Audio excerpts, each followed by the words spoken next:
So in TOEFL speaking, should you use a template? This is a quick and easy reference for TOEFL speaking templates. I'm going to find a template. Yes, templates are completely fine to use. The next thing I should mention here is the template. And so the template just sort of helps you stay in the structure. What about memorized phrases or formulaic chunks? You've probably heard all this jargon before, and honestly, I get it. It's pretty confusing. Well, today, I'm cutting through the noise. I'll break down what formulaic language is, how it affects your TOEFL speaking score, and more importantly, how to use it correctly without getting flagged for cheating or plagiarism. This is the amazing reference text that I'll be using today.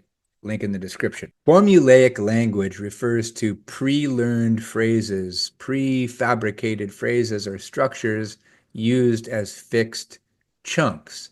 You've probably seen examples like, first of all, or personally speaking, I believe that. TOEFL raters expect some of this.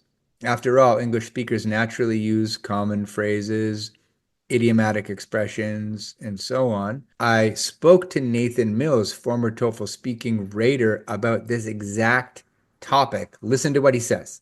As a human rater, we kind of ignore it. We know that it provides structure for the speaker.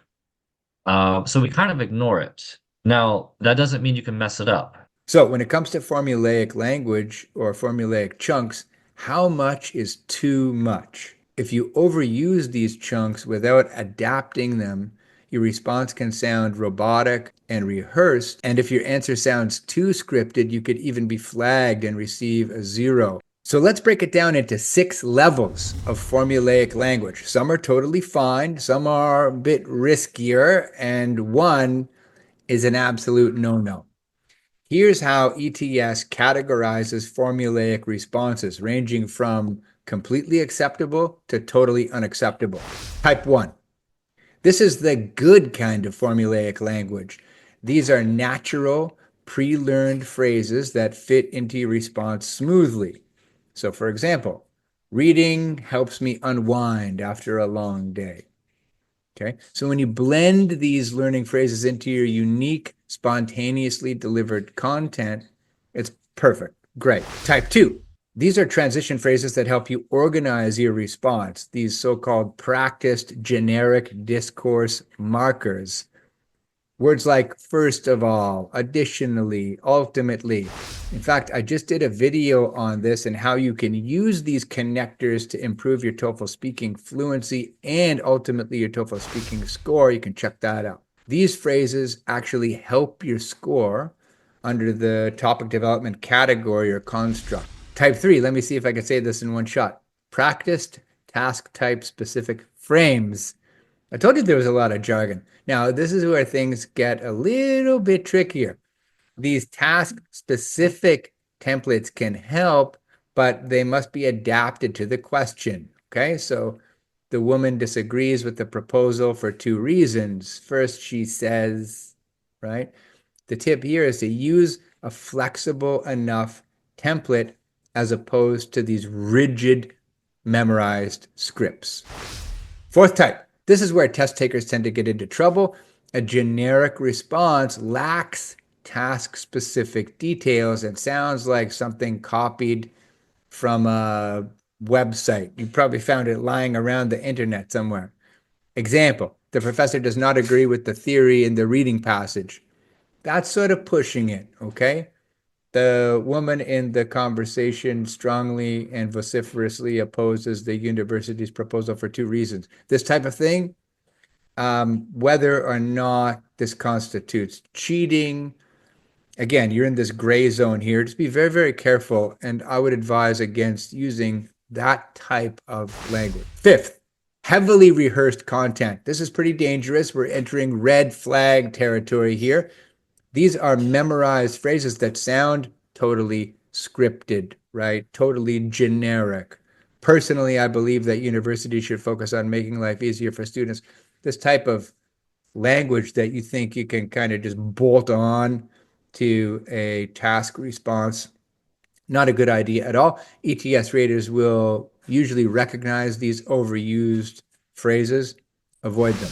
Last type. These are fully rehearsed responses in absolute. No, this is cheating. This is the worst case scenario. If your response is completely memorized and identical to a known script, and ETS has these on file, you will get a score of 0. For example, this is actually a very interesting topic that I have discussed before with my friends.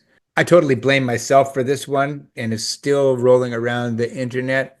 Wow, this is such an interesting topic. I recently had a rather profound conversation with my wife about this exact thing, something like that. You can't do that, right? This is an idea that exists in my training materials, and it's not there for you to copy, right? It's the intention is one strategy to respond to task one is to praise the question, just to say this is a great question and provide some meaningful connection to that topic. But just to grab somebody else's idea and just regurgitate it in the exam is going to get you flagged.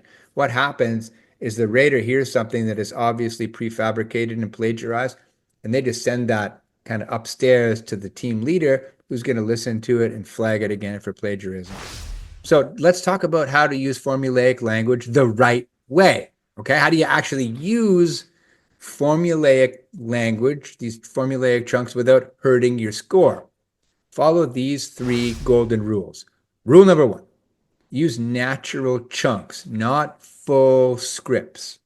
Number 2, adapt your phrases to the question. And number 3, always include task-specific details. So what's the big takeaway here? Well, TOEFL Speaking is meant to measure your ability to respond spontaneously to new questions, to unique task inputs. Memorized answers won't help you. They could actually ruin your score. Use structured responses. You know, I'm a big believer in this. A structured response framework allows you to organize your notes from the task inputs and generate nice, smooth, well-organized responses, but it doesn't mean that you're memorizing a bunch of language, okay? Make sure your formulaic language is adapted, specific, and natural. And if you're following my stuff, you know we use my speaking score to measure our progress using the SpeechRater scoring engine so that we get feedback under the delivery, language use, and topic development constructs, and we know exactly what it is we need to work on.